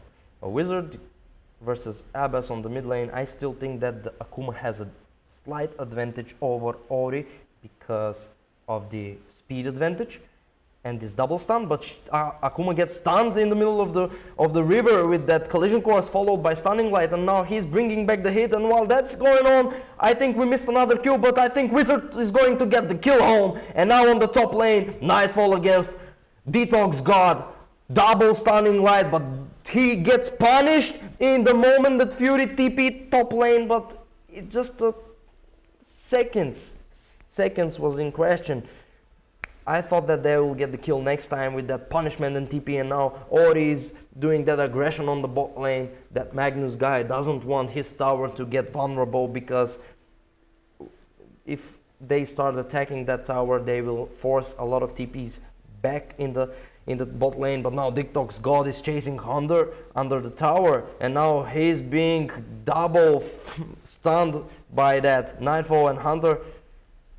And he get the stunning light back to them, but they tanked a lot of damage from the tower, and they traded kills, so that's good. And now Wizard, he is going with that double stunning light, and wait a minute, so he went with Magic Funnel. That's why he was without items from the beginning, so he rushed short just so he can bully his opponent on the mid lane. And now casually using collision course to clear the wave. And now even he can take that tower, and the game will change a lot, the pace of the game. Now that Abbas, he TP'd on the mid, but I'm not sure if he can protect the tower as much, because 20 seconds, and I think we'll see the next kill from Wizard, and Magnus and Fury for You are playing their role. I think that the call is just protect the bottom tower while I get some kills around the map. And now Wizard, I think that he's going to jump. So he waits for Akuma to go even further than her out of position line. And Wizard is going with collision course stunning light. And I think the time is now. So level 3 on collision course, level 2 on stunning light. That's enough to get the kill. Combined with Magic Funnel, I just want to know how is the mana, because I think that's I cannot calculate now in the moment, and he jumped with the collision course and double stunning light, and he gets the kill, and he didn't even wait for the Akuma out of position, so he went into her position. So now there is new out of position where you jump onto the enemy hero under the tower, take his mid tower, use collision course to clear the wave. Yep. And now I think the gold is catching up. Let's check out this. Wizard, as always, as usual, leading with his gold. The MVP of the last game. He switched. So this guy must have a lot of builds in his mind. And this approach is, I love this. The bottom tower was being protected well enough, that I can say well enough, because until Wizard gets some kill, I think now they will put some thought onto this bot tower, because if they don't want to get this tier 2 and must protect the mid lane. And now Abbas is jumped with collision course and that stunning light just to get the kill on Wizard, but Wizard protected well himself with that stunning light, but I think Akuma can catch on to him, and he was being stuck under the tower with that kill. And also Akuma rushed for shard, and now this is more casual. Yep, I can say that this is casual now, because you see the top lane guys, they could have TP'd back, they could have TP'd mid, they can TP now even, and they are doing that to protect the mid tower, but that's the TP from Hunter. And I think Magnus and Nightfall are playing some different game. They're in their own zone, they don't care much about that mid tower. Yup, this is casual game night, but it's still the last game, and I'm not sure who wants this victory so bad, because the team of GH is playing casually, and with that casually, now they are not aware that this is the thing that I was talking about. They are setting traps for you. He jumped out of nowhere with that collision course, and now stunning light, he get the kill on everyone. You see that position here? Production, you know your task, you know what to do, just to highlight that, cut that. I love that. I think we need to see that in slow-mo. That was done in a well fashion. It was done perfectly. That was done perfectly. And now they're going to the shrine. So they're playing a similar strategy, but we see 1 TP, 2 TP on the shrine. Spellbane is being used, an earthquake to stun the opponents, but I think Magnus is level 4 and he cannot contribute that much into this fight. Detox God he healed himself, but now Wizard jumps, and now we can see a lot from Wizard. He needs to get his revenge. Nightfall gets level 5 in the midst of the fight, and they're going to get the job that they started. They want to finish the job that they started and take the shrine. I think that's they are going to take the shrine. The same strategy applied by both teams. They just want to get that shrine done. Maybe they want this fast-paced game, and they're just attacking. But now Abbas is going from behind. He has his rune of teleportation and earthquake, and they're not aware that another trap was being set. And now he gets into the middle of everyone and uses that earthquake. But Wizard has that shrine, has that spellbane, and he used it, and a lot of hammers falling from the sky. And that's what you get when you are not thinking straight with your head. You died from the same thing in a row, twice in a row. Well played, Abbas. What can I say more? Now you go for the another kill, collision course under the tower, get that level 5 Magnus. All you need is something to follow up. I think the stunning light is in your hand, and you get the kill. Now Dimi get the collision course, but he's just wait. What happened? Hey, guy. Okay. I want to see that. I don't want to see that. Now Hunter, he teleport is being disrupted by Jones HD with collision course and they got the kill. He got the kill he used everything that he has. But the impressive thing was that the guy was standing here. Maybe his keyboard was not working, but you cannot move your hero with your keyboard, so that means your mouse. But now Fury for you, I think he's hungry for the kill. Followed up with that Dragon Breath, and Collision Course is now on cooldown, but you will use that Earthquake because you want the kill. But you are not aware that another Earthquake is being saved by Gallic, and I think that Gallic needs to call his team for cover. He's now under the tower. Fury for You is out of mana. I think that he's being again set in a trap. Fury and Gallic will use this shrine just a little bit so he can use that Earthquake to save himself, and now Earthquake, but that's a late Earthquake. You need to use that earlier, and now that follow, he get the double kill. Production, again, another highlight. And that's an awesome highlight. So, yep, he set this trap. He was a little bit of mana. He needed that little bit of mana so he can cast that Earthquake, but still he used that Earthquake late, I think. Now 1 versus 1, Hunter versus John Seed, who will get that. Oh, but now Abbas is joined. He joined from here, I think, with his Rune of Teleportation. This guy, what is he doing? MVP, I can say he caught my eye. I like the way he's playing this freestyle showboating that he's doing. And now he have that Earthquake. Will he go for the double kill? Is he greedy enough? Let's check out his position. Yup, he's aware of the enemies. I think that he is aware of the enemies. Fury for You is approaching this lower ground. Now Detox is waiting here. And Abbas changed his position. He went onto the mid.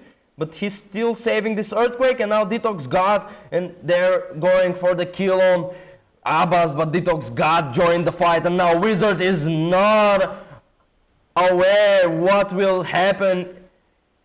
Yep, and that Detox God saved this guy Abbas, but Abbas, he's now using this shrine, and I think that he was out of mana for his spells because he used everything to get the kill, and now he will go for the kill on Fury for You.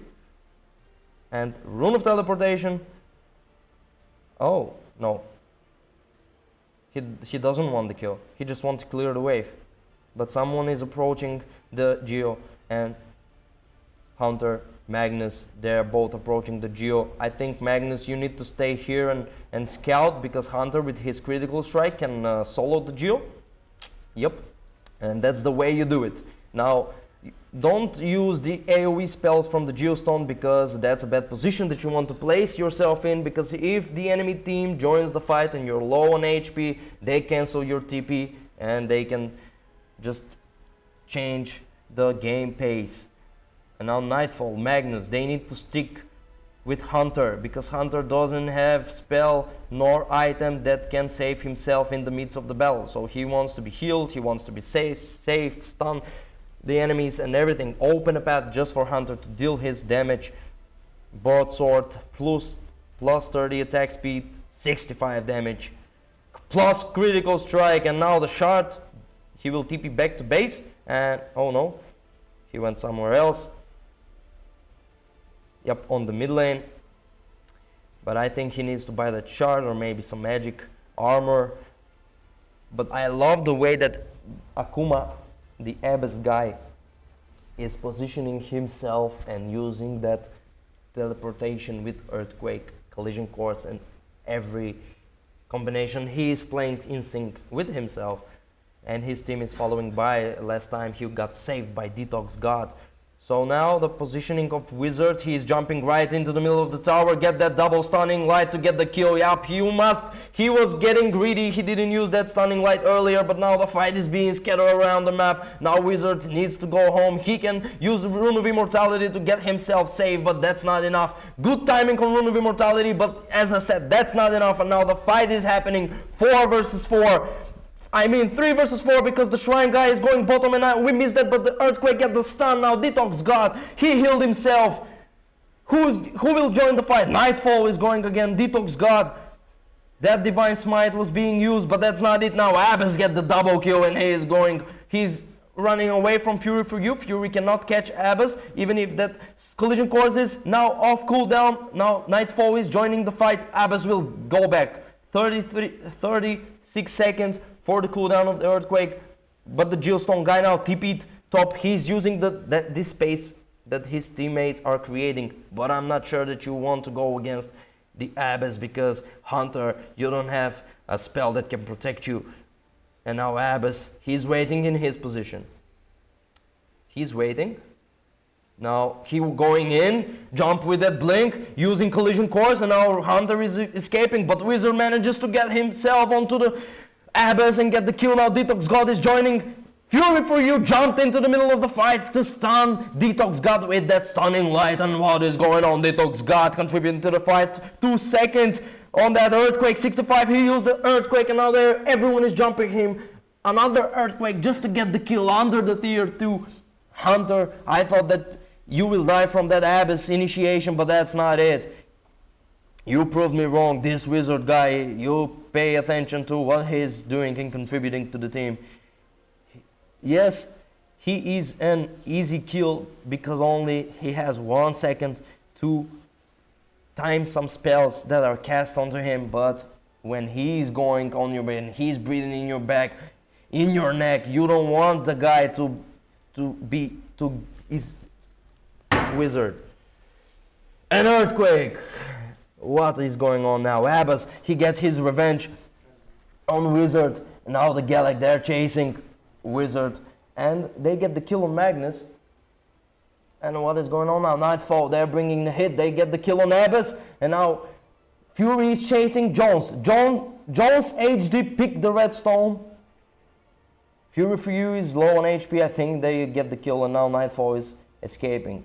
And what happened here is that they went greedy a little bit.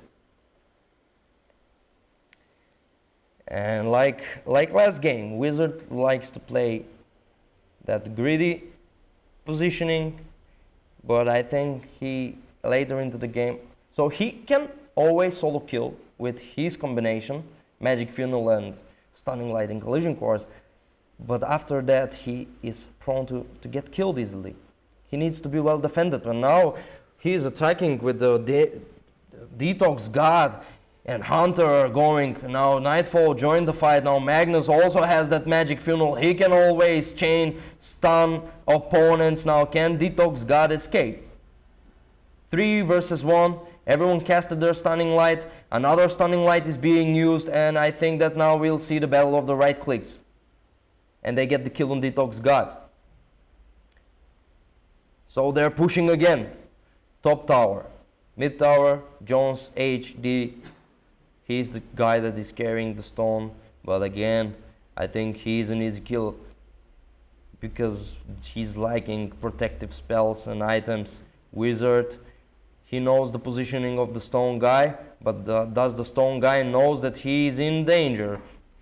The moment he approaches this tower, okay, now he is being joined by Gallic, and they chased out Wizard.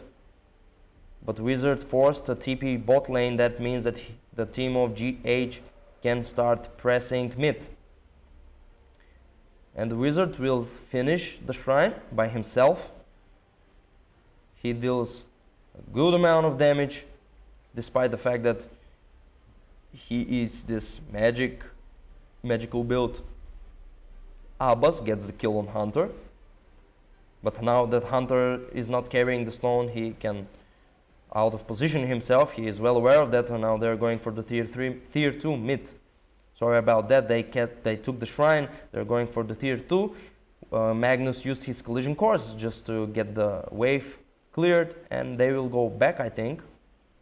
They must go back. Let's check out Gold, who has the advantage. The Wizard and Hunter are leading, and Abyss is a little bit behind them, but the rest of his team are so slow. And now the stone guy must be always well protected because Wizard can blink. And okay, so this is the positioning. So I think this here we'll see something happen. I thought Wizard wanted to set a trap, but now John HD will bait with the stone.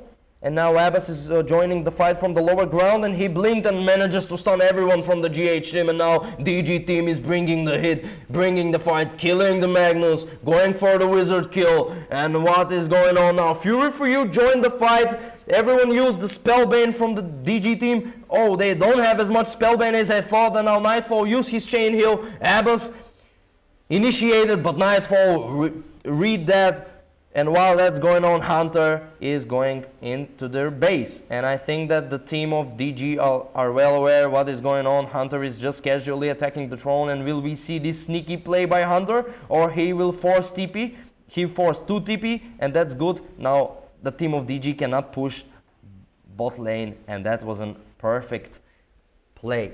So this is the mind game that Hunter implemented at this moment, and he's being judgment by Abes. And now Abes stunning light, someone used Ice Cage on him and another stunning light just to get the kill on Hunter. But this is what he wanted. He wanted to force as many TP as he can, so he protect his base and while doing damage. But the throne can heal, but the main mind game was that, and I'm impressed by this. We'll talk later about it. That was a pro move, professional move, perfectly done. Now as we can see, the team of GH, they're approaching bottom lane. And they must have something in plan for 30 seconds until their teammate respawns. They know the positioning of the guy that is carrying the Geostone. That means now they're forcing 1 TP, and I'm not sure why John HD with the guy that's carrying the stone TP'd in the middle of everyone.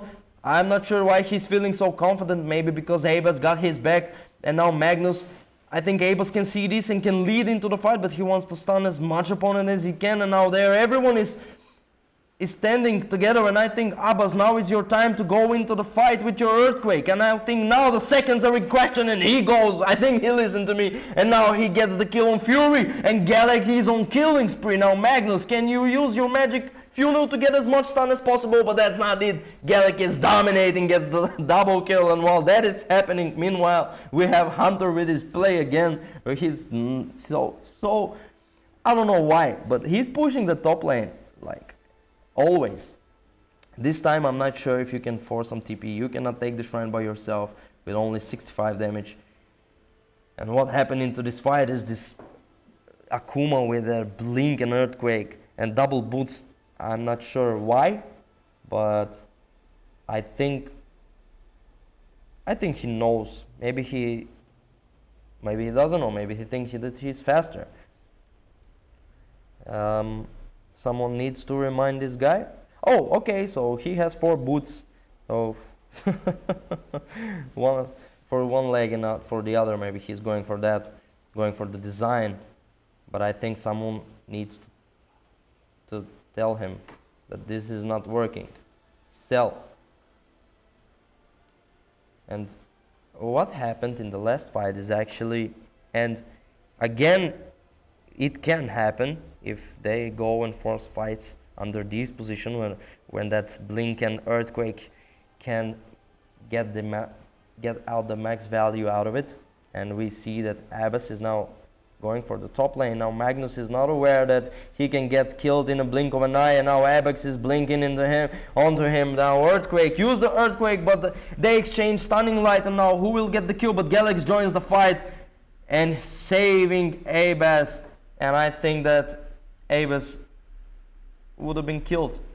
But while that is happening, they're pressuring, the GH team is pressuring bot lane. Now Hunter and Nightfall get some right clicks onto the tower, some damage done, but that's not it.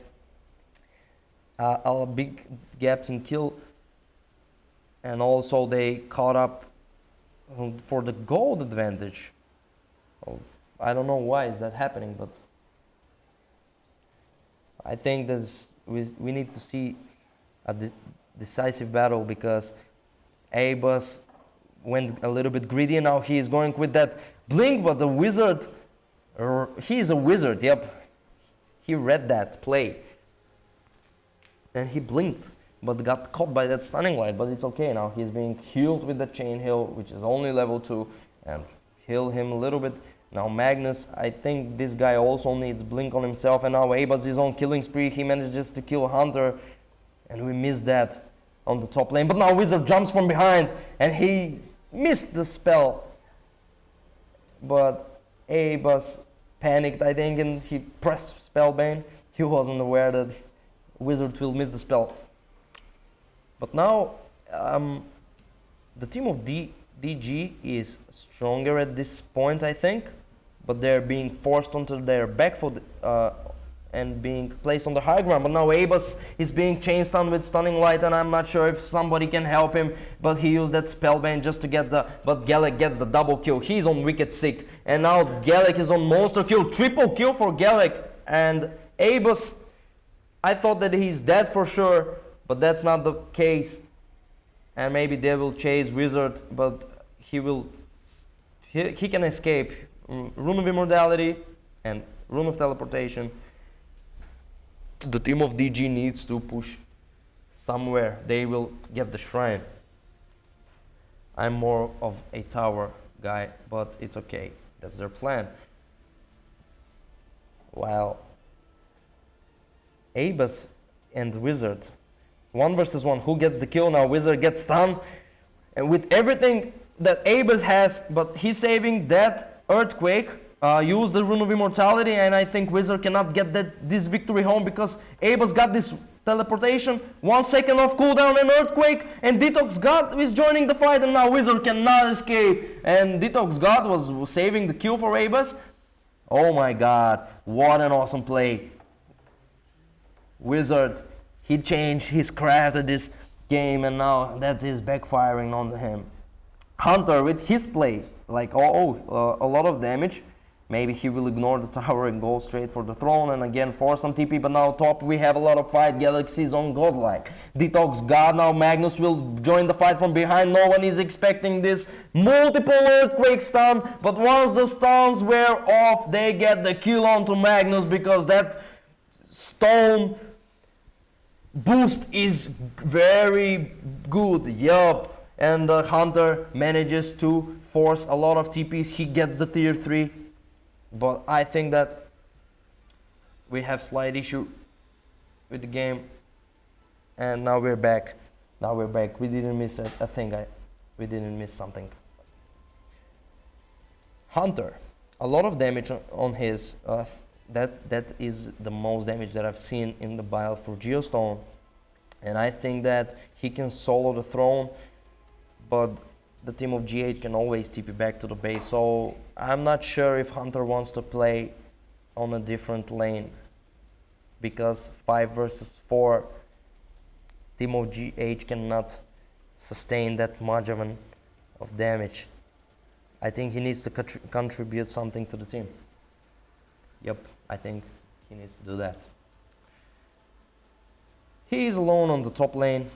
As usual, he's alone, but maybe he has something in mind. They see the stone. The stone is standing in the base. They're waiting for Hunter. The team of DG team is winning fights, but in towers and map pressure, as we can see, they're being pushed onto their back foot, and now Abus TP'd mid. Will he initiate? He has 3 Mystic Stuffs, Cloak of Resistance, he's saving some mana potion. He sold the boots. I think someone told him that's not working. Or maybe that was a misclick buy. And now Hunter is with Magnus there on top lane. On the bottom lane we have Wizard. This is a terrifying player. And Nightfall and Fury for you. So 2-2-1, that's the line that they're doing. They can see the position of the Geo, so maybe that's how they're positioning. But now Abus is fighting 1 versus 1 with Magnus 8. He gets the kill on Ori, and now he's being joined by Detox and Nightfall join the fight, and this is an ongoing fight. And now Galaxy is joining and double kill for Abus. He got the Rune of Teleportation. Will he go for the triple kill? I think that he needs to go for the triple kill, and while that is going on, they get the kill on Fury for you because the stone carrier is just too much to handle. And now Wizard is just clearing the wave. Abus is going from behind. Wizard is not aware of that. Oh, he is, because Nightfall gave the attention to Wizard that he is the target that the team of GH wants to get down. But now Nightfall, just because of that, I think that he will get the he will get dragged down, but he saved his core, gave the attention to the core that they are plotting something against him, and they couldn't get the kill on Nightfall. And now Wizard is giving his thanks to his support, and he's joining, manages to stun the double stun. Magnus killed Jellic and Hunter killed Detox God, and now they're bringing the fight, and this is just going back-to-back fights, and the kill advantage, the kill gap is just too wide. The gold on this guy is just too much, it's a lot. But I think that in terms of towers and mob pressure, GH team is better at that.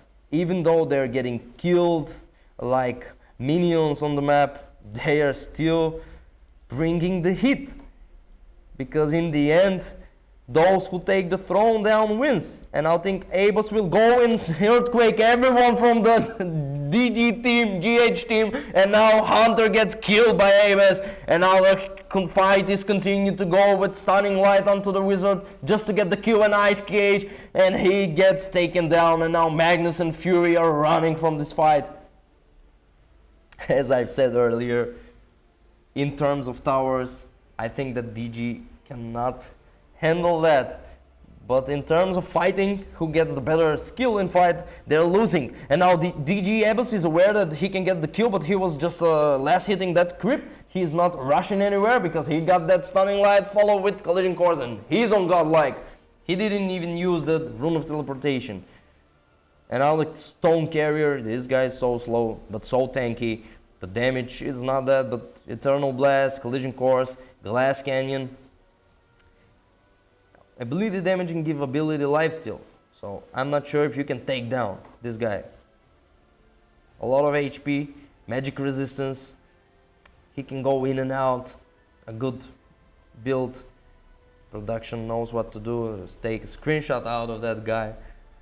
Detox got again with the same utility build, but that's not it, and now Hunter and Wizard are joining to get the kill on Gelek. And that was perfectly placed, and now again they're pushing on mid lane. They see that the guy that is carrying the stone is bottom. They have a guy top. They know that there is a guy top, and they can cut his wave and maybe get the kill. If they get kill on Detox God, they can enter the high ground easier. Step by step, slowly.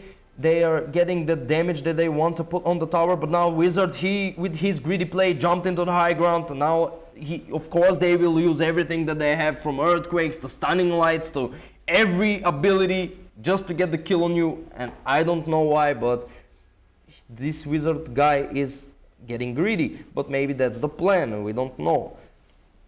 We will see. GH Furies level 12. GH Nightfall level 11, but there's this guy's level 15, and Abus is of course level 15. He switched his boots to longsword. I think that's a good thing to do, because you have the rune of teleportation, and by default Akuma is fast enough to get her hands on Ori, let's say, and someone is protecting the base. Oh, this guy must be away from keyboard. The team of DG is slowly approaching the enemy side of the map because they are confident. Everyone is level 15. They got the stone. A lot of earthquakes. 4, 5 earthquakes. So that means that 1 or 2 earthquakes can be missed because of Spellbane, but the rest of the earthquakes are not going to be missed. And now Wizard and Fury for you, they want to start, they cannot do that, but the fight is going now, and they caught Magnus out of guard. Now Nightfall follows the fight, but that's not enough. As I said, there are a lot of earthquakes, and this fight is just casually casted by my side because I decided to be a casual caster. And they get the kill and double kill, and I think this is the most casual that I can be. Yup, and now John HD is on dominating. The fight is going on the mid lane, but while we missed here. So Wizard, again, Abas. I think Wizard cannot withstand nor escape Abas pressure and a lot of damage. Stunning light, but I think now 7 seconds. He's tipping right in front of his face, and he managed to tip in our Wizard with his showboating skills, and they played a little bit of hide and seek, and Wizard manages to escape. But as time comes, I think that the DG team are now just too strong for the GH team to. So Rune of Immortality on Wizard is being out in that slow utility, and now Detox God is going into the front lane because I think Jellic. Okay, so the Earthquakes are now off cooldown, and we need to wait. So I said I'm casually casting. Team of GH, they are gathering on the mid lane. They are now strategizing how we will win this game, or maybe they know that it's not winnable, but everything changes if they cut someone off position. But they know the guy with the stone is always standing in base, and that's a good thing to do because you don't want to get ganked by Wizard. A lot of chain stuns and Nightfall also, you can get that triple. So 1 stunning light, 2 stunning light, 2 collision core, so the stone guy can be easily bursted. That's why he's protecting the throne. Plus Hunter revealed his position, and now Abas jumped, but I think he wasn't aware of the enemies that are there, and he used that spellbane, and now he needs 9 seconds to reset. He go into the base and reset with mana, and now Hunter is going from top lane. I'm not sure where to look because in just a blink of an eye a lot of things can happen. So now that we know that Hunter, this is the Hunter, he's top, he's forcing enemies onto him. He wants to scatter the enemies on the map so the team of GH can get solo kill, but that's not it because the stone guy is always standing into the base, and let's take into consideration that this guy is AFK, so that means that it's 4 against 5, and even 4 against 5 they cannot win a single team fight 15 minutes into the game. And now Abas, he went and killed Hunter, and he used ultimate and stunning light and collision course, and now 3 seconds onto the blink, his stunning light and collision course are off cooldown. I think he can get another solo kill, and let's follow him. He blinked, he sensed that he can get the kill. Okay, he said let's kill Magnus, but Fury for you, why don't you save your teammate? But he's not aware that the Jones team is joining up the fight. I'm sorry about that, but like they get the kill on Magnus, and now Fury for you is running. He could have saved his teammate earlier, and they are pushing on the mid lane, and Wizard is bot lane, and that means that he will force some TP out, but he spotted Abas and his evil intention. This game is 40 minutes, almost 40 minutes on the clock. Wizard joined by Nightfall. Maybe they go and do something, but I'm not sure, because the moment Wizard spotted Abas, he immediately teleported. That means that Wizard knows that he is not the strongest hero on the map, but in some given circumstance he can solo kill someone. But I think his momentum passed by the moment that this guy started to get a lot of solo kills on the map, and now he's so tanky, and the moment that they get the hands on the stone. So that means that even though the team of DG gets the team fights, there is something that they are doing wrong, because they cannot get the game yet, and Hunter gets the kill on Gallic, and now they're chasing Abas, and if they get the kill on Abas, now double collision course is stunning light, but the Ori is missing, and now Spellbane. Now Abas, he revealed his best option, he gets healed a little bit, but the team of GH is contributing to the fight. They joined the fight. Now Hunter gets the kill on Abas. That was critical strike and a lot of damage, and now Detox God, they killed. Oh my god. So Hunter with a single hit gets the kill on Abas. A lot of damage. As I said earlier, I haven't seen this much damage on one hero. This is a game changer. Now they're approaching the high ground, and I think that 30 seconds is enough to get the throne.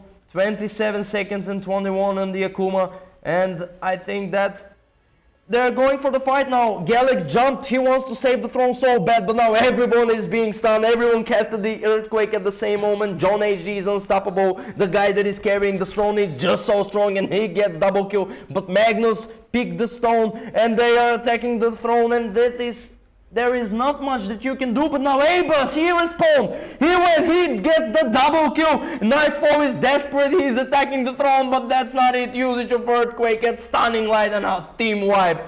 And just as I thought, this is it for the game, and I was being proven wrong. Oh, what happened? And now casually, I will lay back and wait to see what's happening. So now the only thing that you can do if you are DG team is clear the wave as soon as you can. Don't right click them, use spells please, because you have 23 seconds, 19 seconds to do something. Let's approximately say 20 seconds. So in 20 seconds of time, what can you do? You can't take the tower, your team is still in the base, but the Detox God now has the stone and almost 3k HP. Guys, take a look at this screenshot. Oh, Abyss and Hunter, yep, I am right, and Hunter, they missed their collision course, and now they're attacking, but Hunter, this is a lot of damage, this is just a lot of physical damage. Abyss, now you are not the strongest hero on the map. Hunter, all he needs to do, and he disappeared. Poof, he disappeared. Now Wizard, will he track down? No. Now Abyss must be in awe. He's like, what happened? This guy deals a lot of damage. Okay, I think that if team of GH manages somehow to pull the enemies out of the map, I think that Hunter can solo the throne. And at that, okay, so the GH team pulls the enemies, let's say here, Hunter goes to the throne, they're forced to TP, GH mix things up, scatter around the map the opponents, and they get this at least 1 or 2 solo kills, and I think that that's how they can win the game, in my opinion. That's my strategy. That if I was from the GH team, I would do that. Make the enemies fall into the trap while Hunter is attacking the throne. Make them force TP on the throne, then get the kill.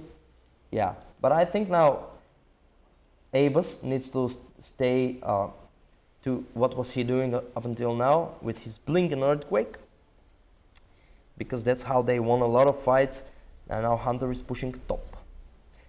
But I think if Abyss jumps first on Hunter, he can get the kill, but if Hunter catch him out of position in cooldown, that he can kill him with right clicks. And the GH team, they're waiting, I am waiting, the viewers are waiting. What will you do next? Why is Hunter positioned top? He is being now jumped by Abyss, as I just said this. If Abyss catch you out of guard, you are dead meat. He dismembered him. A Wizard staying alone. He will use this. Oh, he gets jumped by Jones HD, and now Wizard is on 5 HP, and he gets the blink, but that's not enough, and Abyss is on double kill. 1 second ago he was here, and now he gets the Wizard kill, and they're going on mid lane. And I think this is the longest BFG game that I've ever seen. You are so ahead in kills and everything, but yet you cannot. Oh, but they're slowly approaching. So they're winning 20 minutes. They're holding that momentum, but they're still being pushed back into their own base. Maybe it's because they're playing 4 people. But now the spells are being off cooldown, and someone is waiting for the GH team to get out of position, and he goes in, gets stunned. Second earth crash, second earthquake is used. 4 earthquakes into the battle, but that's not it. Hunter gets the kill with his right click, but that's not enough damage. Abyss is going for the mega kill. All they need to do is get the kill on. Whole team wipe. Abyss is double kill. get the tier 3. Now Wizard join the fight by himself. He will get maybe a solo kill, maybe 2 kills, but I think that's not it, because 1 versus 1 with Abyss, I think that Abyss is stronger than Wizard, and now Wizard did what he could have done best, and Abyss is on triple kill. And I think that this is it for the game, for the final game of this casual game night. 45 minutes into the game. Let's watch as they take this throne, and I got excited. And they are taking the throne, guys, and I think this is it. The DG guys, the DG guild won the game night, and MVP for Abyss. You deserve to be MVP, and that's it. And now I will join with Holly, and we'll talk about it.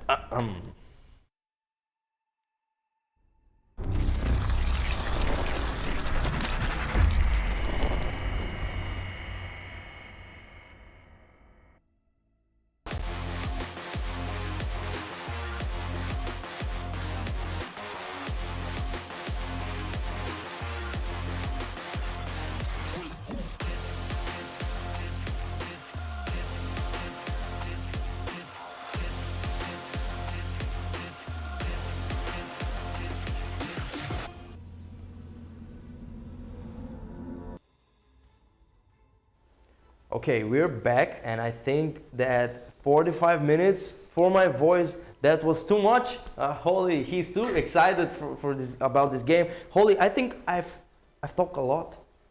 Now it's your time. I want to lay it back a little bit because I don't know what to say. I don't know what to say either. Like, the emotions, guys, to be honest, I was laying on this couch when I was watching the game on our TV, and I was like, oh my god, like, the left team has like 50 kills, the other team has 25, and I was like, this is over, this is waste of time. Not exactly like that, but I was like, it's not fair. One team is like tryharding, doing their best, the other team is trying to save the game, and I was like, this should be end like long ago.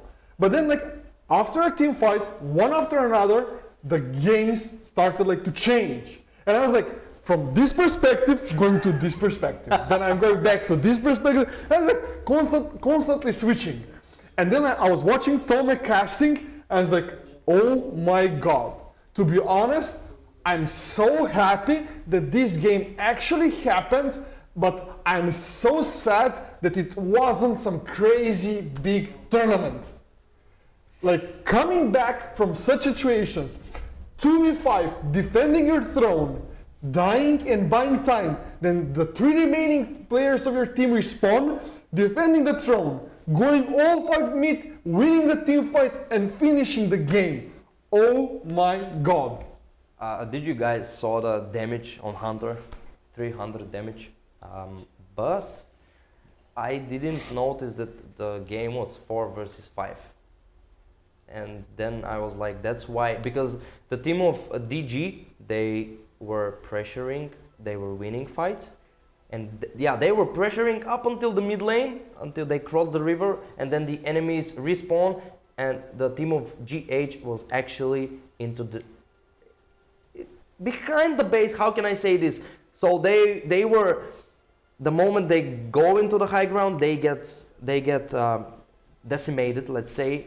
Definitely. But the thing is, their strategy of the team GH was, Hunter, you go, I'm sorry, solo on either top lane or mid lane, for some TP. It was a chess game, to be honest. It was definitely a good game. Like, we will try.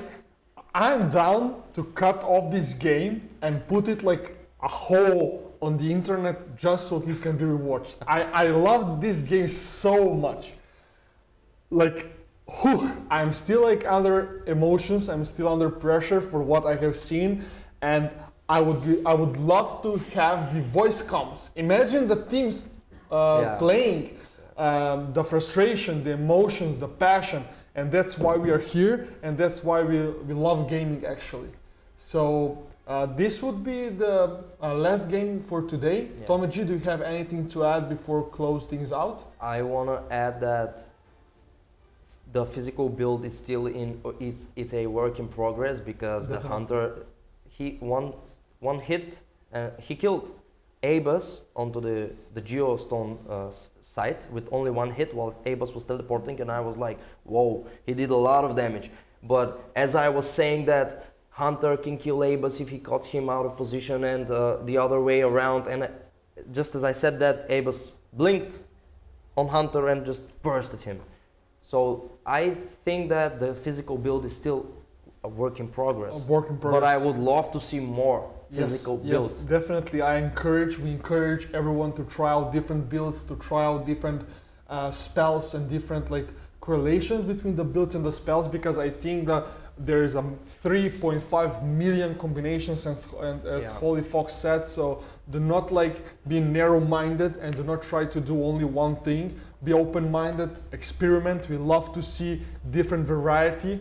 And yep, before we log out, as if I may use the gamers term, I would also, not just me, but also Tome, the production, and the whole BFG squad and team would like to say thank you to for participating, for not just for participating, but for giving your best, being here, being present, but also huge thank you to Community Gaming for making the game night possible, for introducing us to the platform, and maybe last few words for their work. As we mentioned before, Community Gaming is a platform that is organizing variety of tournaments, different games and different prize pools, starting with Hearthstone, Valorant, League of Legends, Battle For Giostone, Axie Infinity.